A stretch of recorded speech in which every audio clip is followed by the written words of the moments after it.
Muy buenos días, hermanos, les saludamos en el nombre del Señor en un nuevo tiempo de estudio de la palabra, de la porción de la palabra, junto a un café con raíces con aroma a Torah. Les invitamos a que podamos estudiar la palabra y sabemos que esta será de bendición para nosotros. Vamos a poder aprender muchas cosas en el día de hoy, cómo la palabra está para enseñarnos, y a través de las experiencias de hombres como Abraham, el padre de la fe, y de su hijo, podemos aplicar estas experiencias a nuestra vida y cómo serán para ayudar a enfrentar cada una de las cosas que nos enfrentemos en esta vida que el Señor nos regala. Entonces, estamos en nuestra porción número 6, que se llama Toldot Generaciones, en nuestro segundo día. La porción bíblica de hoy es Génesis 26, del 6 al 12, y la vamos a leer ahora en la versión NBI. Dice: Isaac se quedó en Gerar, y cuando la gente del lugar le preguntaba a Isaac acerca de su esposa, él respondía que ella era su hermana. Tan bella era Rebeca que Isaac tenía miedo de decir que era su esposa, pues pensaban que por causa de ello podrían matarlo. Algún tiempo después, mientras Abimelec, el rey de los filisteos, miraba por una ventana, vio a Isaac acariciando a su esposa Rebeca. Entonces mandó a llamar a Isaac y le dijo: «¿Con que ella es tu esposa? ¿Por qué me dijiste que era tu hermana?» Isaac contestó: «Yo pensé que por causa de ella podrían matarme». «¿Por qué no hiciste eso?», replicó Abimelec. «Alguno de nosotros podría haberse acostado con tu esposa y tú nos habrías hecho a todos culpables de ese pecado». Por eso Abimelec envió esta orden a todo el pueblo: «Si alguno molesta a este hombre o a su esposa, será condenado a muerte». Isaac sembró en aquella región y ese año cosechó al 100 por 1, porque el Señor lo había bendecido. Y encontramos en la palabra también una historia súper parecida, y de la experiencia que tuvo también el padre de Isaac, Abraham, el padre de la fe, y que a continuación, ¿no es cierto?, mi esposa leerá, y cómo tienen muchas cosas en común. Adelante. Es la historia que, como se van a dar cuenta al leerla, es un paralelo, es como si Isaac hubiera conocido esta historia y la hubiera replicado, la hubiera repetido después. Génesis 12, del 10 en adelante. En ese entonces hubo tanta hambre en aquella región que Abraham se fue a vivir a Egipto, y cuando estaba por entrar a Egipto le dijo a su esposa Sarai: «Yo sé que eres una mujer muy hermosa. Estoy seguro de que en cuanto te vean los egipcios dirán: es su esposa. Entonces a mí me matarán, pero a ti te dejarán con vida. Por favor, di que eres mi hermana, para que gracias a ti me vaya bien y me dejen con vida». Entonces podemos ver en este paralelo experiencias súper parecidas entre Abraham e Isaac. Isaac en tierra de filisteos, al igual que Abraham en tierra de egipcios. El hambre y las consecuencias que trae esto. Debemos entender que Dios lleva tanto a Abraham como a Isaac a este tiempo difícil de vivir, lleno de desafíos de fe. Así como Abraham e Isaac, nosotros también estamos llamados y somos llamados permanentemente a desafíos de fe y a cómo enfrentar la vida. Así como Abraham en Egipto e Isaac en tierra de filisteos en Gerar, estaban rodeados por gente pagana, estaban rodeados por situaciones difíciles de manejar. Pero podemos ver, ¿no es cierto?, que antes de que Isaac pudiese entrar a Gerar, ¿no es cierto?, él tuvo un sueño y el Señor le vuelve a repetir en los versículos, el capítulo 12 de Génesis, capítulo 26 de Génesis, del 1 al 5, le vuelve a repetir las mismas promesas que le hizo a su padre Abraham, nuestro Dios. Entonces, bajo esa premisa, bajo esa confirmación del pacto, el Señor le dice a Isaac: quédate en Gerar, en tierra de los filisteos. Generalmente el Señor tiene y nos pone en situaciones difíciles de enfrentar, como que nos ponen entre la espada y la pared, a ver cómo vamos a reaccionar. No sé si te ha pasado, hermano o hermana, que de repente hay cosas difíciles de enfrentar y no, solamente tenemos dos opciones: o confiar y creer que Dios va a ser suficiente para enfrentar estas situaciones, o tratar de ayudarle a Dios con alguna mentirilla blanca. No sé si te ha pasado. Creo que algunos... Que no hay mentiras blancas. Claro, no Son es todas mentira blanca, mentiras. son todas mentiras, efectivamente. Pero nosotros queremos ayudarle a Dios creyendo que con nuestro accionar, con nuestro hablar, podemos hacer las cosas mejores que Dios. Ahora, debemos entender y comprender que hay que estar en los zapatos de ellos, en los zapatos de Abraham y de Isaac. Pero Abraham tenía una tendencia a querer como ayudarle al Señor, pues, porque si recordamos cuando Dios le prometió a Isaac, si Abraham hubiera creído, a pesar de que él es el padre de la fe, y sabemos, ¿no es cierto?, que su fe es un ejemplo, pero al principio no fue así porque él no creyó. Si no, no hubiera aceptado la propuesta de Sara de que él tuviera un hijo con Agar. Ujú. Creo que nosotros los seres humanos, así como Abraham e Isaac, vivimos entre los dos polos, entre creer y no creer. O creemos a media y creemos que cuando estamos en problemas o en dificultades, creemos que Dios se ha alejado de nosotros, a pesar de sus promesas. Debemos recordar que en los dos contextos, en Abraham y en Isaac, el Señor les dice: ándate a tal lugar. Entonces, pero nosotros los seres humanos, como ya decíamos hace unos segundos atrás, queremos como ayudarle a hacer las cosas de acuerdo a nuestra manera de pensar. Es difícil y complejo andar en una íntima relación con Dios, ¿no es cierto? Y nosotros los seres humanos tenemos esa tendencia a apoyarnos mucho en los hombres y en las cosas materiales.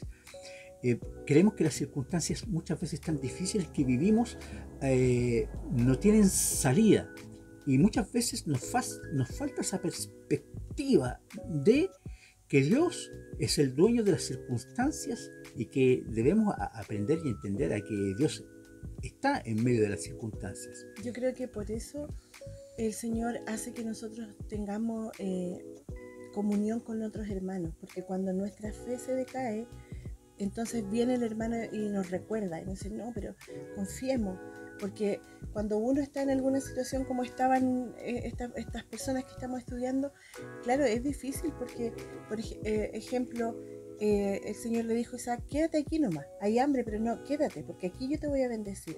Cuando en el mundo natural tú ves que no hay recursos, pero tienes una promesa y Dios te dice: quédate, porque aquí es donde te va a ir bien, donde yo te voy a bendecir. Nosotros los seres humanos necesitamos el feedback de alguien que te diga: sí, así va a ser, si Dios te lo dijo, créelo. Es porque por algunas razones el Señor nos hizo codependientes de las relaciones humanas. Si no, yo creo que Él no habría creado a Eva, habría dejado a Adán solo nomás, se habría evitado un montón de cosas. Entonces los egipcios y los filisteos de Gerar están a nuestra derecha y a nuestra izquierda.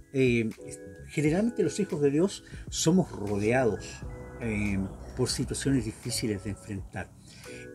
Pero estas situaciones difíciles de enfrentar son las que Dios provoca para provocarnos a fe, a depender de Él. Queremos muchas veces ayuda humana, y muchas veces queremos hacer las cosas como creemos que son lo mejor. Pero si realmente, así como Abraham e Isaac recibieron instrucciones tan específicas, imagínense, promesas repetidas, sobre todo Isaac, aquí estamos viendo la historia de Isaac, y cómo el Señor vuelve a confirmar el pacto con él que hizo con Abraham. Entonces necesariamente nos podemos ver reflejados en la vida de Isaac. Como buenos seres humanos, ¿no es cierto?, estamos rodeados. Pero ¿en quién vamos a confiar si vivimos en tierras y vivimos en situaciones que son complejas de enfrentar? El Señor, a través de la experiencia de Isaac, nos invita a que podamos entrar, ¿no es cierto?, y confiar de todo corazón en lo que el Señor nos ha prometido. Entonces vamos a seguir con la palabra de Dios, y debemos entender que en esta similitud de relatos que hay, es súper parecido, casi calcado los dos relatos bíblicos. Y en Génesis 26, del 6 al 12, vamos a tratar de desmenuzar, ¿no es cierto? Son 6 versículos, ¿no es cierto?, que nos van a entregar y nos pueden ayudar a entender un poco más el contexto y cómo Dios también nos quiere enseñar a través de esto y cómo enfrentar confiadamente y en la persona y en las promesas de nuestro amado Padre Celestial. Debemos recordar que Él es un Dios de palabra, no es hombre para mentir ni hijo de este para arrepentirse. Cuando Él dice algo, Él lo va a cumplir porque Él habla por su honor, Él jura por su nombre. Así que es interesante. Vamos a desmenuzar, ¿no es cierto?, en algunos minutos, ¿no es cierto?, esto. Dice así. Tengo una... me llama la atención que Isaac copió el modelo de Abraham. Los dos mintieron. Entonces ahí vemos que la actitud del padre moldea la actitud del hijo. Así es. Isaac copió tal cual, mintió en las mismas circunstancias, mintió en el mismo ámbito. Entonces, si pasó eso hace muchos años, miles de años atrás, tenemos que tener cuidado en cómo nosotros moldeamos a nuestros hijos, no en lo que decimos, sino lo que hacemos, porque ellos copian nuestras actitudes, no nuestras palabras. Y es impresionante la ¿cómo se llama? La influencia, la capacidad, qué increíble que el padre pueda influir tanto en el hijo, en el caso de Abraham a Isaac, que Isaac copió literalmente la misma mentira. Entonces, ahí hay una cadena de transmisión de pecado. Se transmitió el pecado, y de la misma manera como podemos transmitir bendiciones y buenas acciones, también podemos transmitir malas decisiones y malos actos. Creo que es importante destacar eso, y es como me llama mucho la atención. Pero también en los estudios dice que el lugar era la mala influencia. Ahora, yo creo que nosotros tenemos que ser buena influencia donde nosotros llegamos. Muy malo puede ser el lugar, pero ¿quién va con nosotros? Tiene que notarse que vamos con el Todopoderoso, con el Rey de Reyes. Así es. Efectivamente, como tú decías, creo que ¿quién va con nosotros? Eso es lo primero que tenemos que rescatar. Lo otro es que, así como Dios había prometido a Abraham ciertas cosas, lo volvió a reconfirmar con Isaac. Y efectivamente es un patrón verdaderamente calcado, como en la misma circunstancia los dos cometen el mismo error. Pero también debemos entender que Isaac también imitó bien a Abraham. Fue Isaac un hombre de fe. Ah, claro. O sea, eso también nos da esperanza, porque Nos da esperanza. Lo que decíamos el otro día, si Abraham se equivocó tan feo y aún así fue llamado amigo de Dios, nosotros tenemos esperanza también de que a pesar que nos equivocamos, podemos optar por rescatar las cosas buenas. Exactamente. Recordemos que somos seres humanos, ¿ya? Pero esto no es una excusa por si acaso, ¿ya? No es una excusa. Motivo. Pero esto nos enseña, ¿no es cierto?, que las mismas cosas que ocurrieron en el texto bíblico, ¿no es cierto?, nos enseñan y nos confrontan con nuestra propia realidad. Es como que peleamos con las mismas cosas. Peleamos con las mismas cosas. Entonces, estos cíclicos, no hay nada nuevo bajo el sol. Nuevo bajo el sol, dijo Eclesiastés. Entonces, Génesis 26, del 6 al 12, en estos 6 versículos vamos a tratar de desmenuzar. Dice así, dice: habitó pues Isaac en Gerar. Debemos recordar, ¿no es cierto?, que en este versículo Isaac fue obediente y se quedó. Fue obediente a lo que Dios le dijo: quédate aquí. Y esto nos enseña obediencia. La obediencia no nos hace inmunes a que tengamos ciertas dudas o ciertos conflictos en nuestro interior. Podemos ser obedientes, pero nuestra actitud tiene que ser superior a nuestro corazón muchas veces, porque nuestro corazón es engañoso. Que no seamos almáticos. Claro, que no seamos almáticos, porque las emociones, las emociones nos dicen y nos traicionan y nos dicen: oye, hay hambre, ¿qué vas a hacer? Pero cuando Dios se revela a tu vida y te dice: no, quédate aquí. Pero la parte humana, tú miras para el lado y para el otro, digo, chuta, ¿qué voy a hacer? Pero Isaac aquí nos enseña fe, nos enseña obediencia. ¿Y qué le habrá dicho Rebeca? ¿Lo habrá apoyado en la obediencia? ¿Y qué le habrá dicho Rebeca? Habrá sido la típica señora de, oye, estás equivocado, haz algo más. Haz algo más, Apúrate. claro. Oye, le dice, oye viejo, Se acabó el gas. se acabó el gas, oye, ¿seguro? Entonces, son cosas que vivimos, ¿no es cierto?, en este tiempo, hablando del 2023, ¿no es cierto?, y que también Hay que pagar cuentas. hay que pagar cuentas, ¿no es cierto?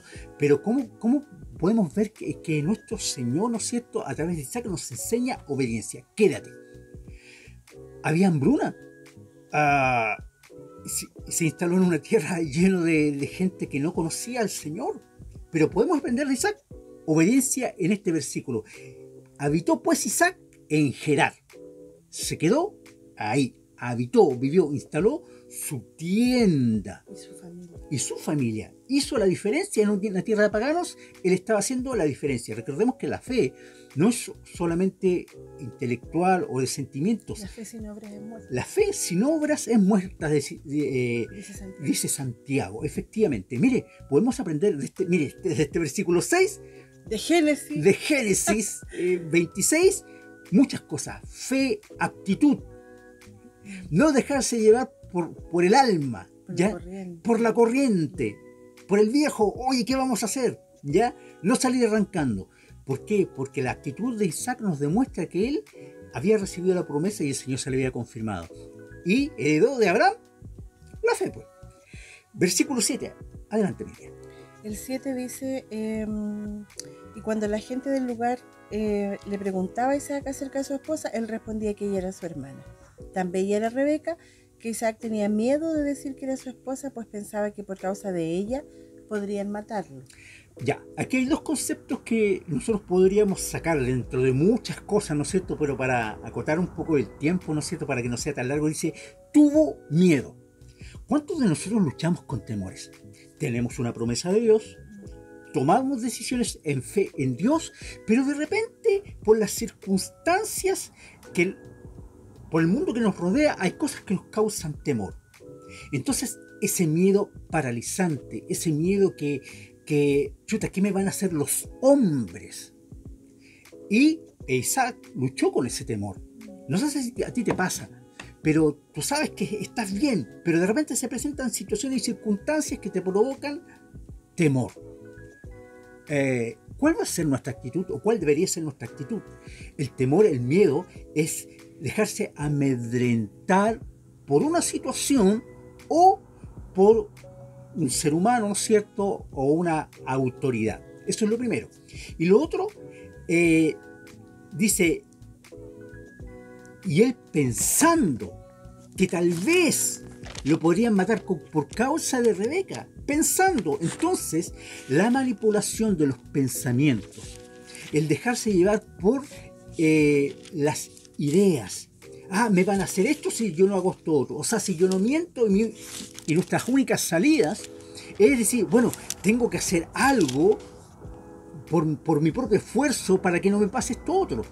No sé, que el temor que es alimentado por pensamientos negativos nos lleva a acciones negativas. Mire, el temor que influye, ¿no es cierto?, que manipulan nuestros pensamientos, nos llevan a tomar acciones que van en contra de nuestro Dios y de nuestra fe.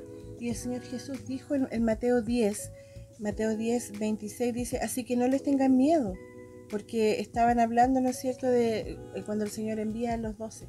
Pero dice, no teman a los que matan el cuerpo, pero no pueden matar el alma. Teman más bien al que puede destruir el alma y el cuerpo en el infierno. Y después el Señor da el ejemplo de no se venden 2 gorriones por una monedita, sin embargo, ni uno de ellos caen sin que el Padre lo permita. Y Él les tiene contados a ustedes los cabellos de la cabeza, así que no tengan miedo. Exactamente. Entonces, vivimos así como Isaac, ¿no es cierto? Nosotros también en este tiempo vivimos, y cuando el miedo invade y turba tu pensamiento, nos hace tomar decisiones que no son correctas ante los ojos del Señor. El versículo 8, ¿qué dice el versículo 8? Sucedió que después que él estuvo allí muchos días, Abimelech, rey de los filisteos, mirando por una ventana, Me imagino al rey pensando así, y dijo, ¿qué es lo que veo? ¿Por qué Isaac acaricia de esa manera a Rebeca? No, no es una caricia de hermanos. Y ahí Abimelech se da cuenta que no es la hermana y confronta a Isaac. Exactamente. Entonces, Dios saca a la luz la mentira. ¿Se acuerdan el relato de Abraham con el faraón en Egipto? Dios sacó a la luz lo que era mentira. Entonces, con algunas cosas distintas, pero Dios saca, así como con Abraham, con Isaac, saca a la luz la mentira. ¿Qué dice el versículo 9? El 9 dice, entonces mandó llamar a Isaac y le dijo, ¿con qué ella es tu esposa? ¿Por qué dijiste que era tu hermana? Y entonces Isaac le dice, es que tuve miedo. Pensé que por ella me podías matar. Exactamente, entonces aquí podemos ver, porque dije, o sea, él pensó, Isaac pensó, meditó, quizá moriré por causa de ella. ¿Cuál era su motivación de mentir? Resguardar su propia vida. ¿No es cierto? El miedo a la muerte. El miedo a la muerte. Motivaciones para mentir. El temor nuevamente. El temor nos puede desviar del camino. El temor nos puede robar lo que Dios quiere hacer con nosotros. Y llevar a tomar malas decisiones. Y llevar a tomar malas decisiones. ¿Por qué? Porque las circunstancias, nuevamente lo digo, nos hablan. Las circunstancias tienen un idioma que nos habla. Entonces, ¿cómo debemos enfrentar? El miedo. Entonces, generalmente en los tiempos de temores, cuando nos hemos confrontado a este tipo de situaciones, el temor, no nos acordamos de lo que el Señor dice. Entonces necesitamos enfrentar el temor recordando lo que Dios nos ha prometido. ¿Quién está con nosotros? Entonces podemos aprender en este versículo, ¿no es cierto?, que el miedo tiene que ser derrotado en nosotros. Versículo 10. ¿Qué dice? El versículo 10 dice, lo voy a parafrasear como yo me imagino, le dice, oye, ¿por qué no hiciste esto, Isaac? ¿Cómo se te ocurre? ¿Podríamos alguno de nosotros haber seducido a tu mujer, haber estado con ella en la intimidad y la culpa habría sido tuya? Tú habrías sido culpable de ese pecado. Exactamente. Entonces Abimelech confronta a Isaac y le dice, oye, tu mentira pudo haber provocado una tragedia. Ahora, pero ¿cómo podemos ver también aquí la misericordia de Dios? ¿Y a qué me refiero con misericordia de Dios? Dice, el Señor provoca temor a aquellos, incluso a aquellos que no le conocen, para beneficios de su pueblo y para cumplir su plan con cada uno de aquellos que Él ha llamado. Vamos a dar algunos ejemplos, ¿no es cierto? Reyes que sirvieron de bendición para los propósitos de Dios en favor de su pueblo o en favor de aquellos que tenían el llamado y la bendición. ¿Ya? Por ejemplo, podemos ver a Abraham y el faraón, Génesis 12, lo que hemos comentado, ¿no es cierto? Recordemos que el Señor a través de faraón bendice a Abraham, ¿no es cierto? Y de Egipto sale un hombre rico. Entonces podemos ver ese paralelo, ¿no es cierto? Cómo el Señor provoca temor a aquellos que incluso no le conocen, para bendición de aquellos que son sus hijos. El siguiente ejemplo lo encontramos en Génesis 47. Faraón de Egipto y José. ¿Cierto? Lo mismo, hambruna. ¿Qué pasó? Se repite. Se repite. La hambruna otra vez. La hambruna nuevamente. José lleva a su familia y en Egipto son bendecidos. ¿No es cierto? Y son prosperados y se multiplican. Isaías 45, del 1 al 7. Ciro, mi siervo, dice el Señor acerca de Ciro. Entonces también usó un pagano, un rey pagano, para bendecir a su pueblo. A Darío, en Esdras 6, del 1 al 12 también, para la reconstrucción del templo.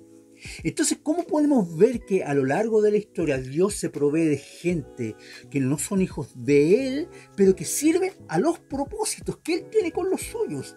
¡Qué maravillosa misericordia y glorioso amor del Padre en favor de nosotros! Y en favor de Isaac y de la promesa. Entonces, imagínense, si nosotros somos el Israel, somos injertados en este Israel, esas promesas nos alcanzan también. ¿Ya? Versículo 11. Espérame, que cambié la... Busqué Isaías. Lo leo de acá. Entonces Abimelech mandó a todo el pueblo diciendo: el que tocara a este hombre o a su mujer de cierto morirá.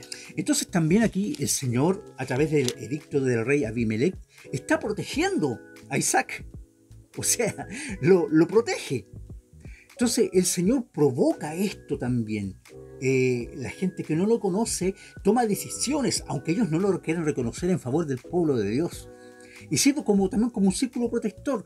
Ve que cuando Dios actúa, a pesar de nuestras malas decisiones, el Señor se provee y tiene innumerables formas de hacer las cosas. ¿Qué sabemos nosotros el trato que Dios tiene con aquellos paganos? Y el Señor, a través de aquellas personas paganas, nos pueden servir a nosotros y serán de bendición. Pero sabemos que todo esto el Señor lo tiene bajo control y bajo autoridad. ¿Qué dice el versículo 12? El 12 dice que Isaac sembró en aquella región y ese año cosechó al 100 por uno porque el Señor lo había bendecido. Entonces, en medio de todo esto, en medio de una tierra de filisteos, de que él había mentido, de que tuvo temor, ¿no es cierto?, y fue probado en su fe, dice que él, Isaac, ¿no es cierto?, sembró, ¿no es cierto?, y el Señor cumplió la promesa de bendición material en medio de tierra, de una tierra y de gente que no le honraba ni le servía, y en medio de la crisis, cómo Dios prospera, y en medio de la adversidad prospera a este Isaac. El respaldo de Dios sobrenatural. Aquí podemos ver que a pesar de las circunstancias, la promesa unilateral del Señor de que iba a bendecir a Abraham y a sus futuras generaciones, ¿no es cierto?, con bendición en todo sentido, lo iba a hacer, y el Señor lo estaba haciendo y ya lo estaba cumpliendo en Isaac. Y ahí también, mira, ¿qué me llama la atención? Hay un paralelo entre cuando tú pecas, pero el Señor igual te sigue respaldando. No quiero decir que nosotros podemos pecar nomás, no, tiene que ver con que nosotros nos equivocamos, ¿no es cierto? Independientemente de que el pecado haya sido premeditado, como en el caso de acá, o no, o fue en el momento, no lo premeditaste, fue en el momento, pero el Señor tiene tanta misericordia y me hace recordar el hijo pródigo, porque el hijo pródigo premeditó su salida, se farrió premeditadamente todo, sin embargo cuando volvió el padre lo recibe sonriente. Entonces hago el paralelo: cuando nuestros hijos se equivocan, nosotros los perdonamos y no dejamos de extender nuestra mano de amor sobre ellos. Con mayor razón nuestro Padre Celestial, quien es justo y es perfecto, cuando nosotros nos equivocamos y nuestro corazón realmente está contrito y arrepentido, Él extiende su mano de amor y nos vuelve a hacer nanay, y nos vuelve a hacer cariño, y nos vuelve a dar una oportunidad. Exactamente, porque debemos recordar que en nuestras condiciones de seres humanos vamos a fallar. Eso es indudable, amado hermano, que lo estás escuchando. Pero tenemos a un Padre que Él sigue siendo fiel y permanentemente fiel, porque esa es su esencia. Exacto. Esa es su esencia. Y en 2 Timoteo 2:13, para terminar, dice: si fuéramos infieles, Él permanece fiel. Por siempre. Él permanece fiel. Él no puede negarse a sí mismo. Es parte de su carácter.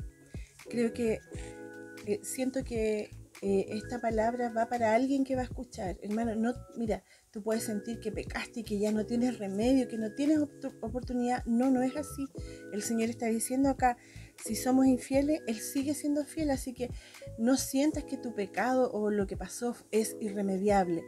Hay remedio, aquí dice, la palabra lo dice, así que te animamos a que vuelvas con toda certeza, con toda seguridad, porque así como el hijo pródigo regresó y el padre corrió a recibirlo, de la misma manera ahora el Padre quiere hacer lo mismo contigo. Está corriendo a recibirte con una sonrisa de gozo, de alegría, porque tú quieres volver.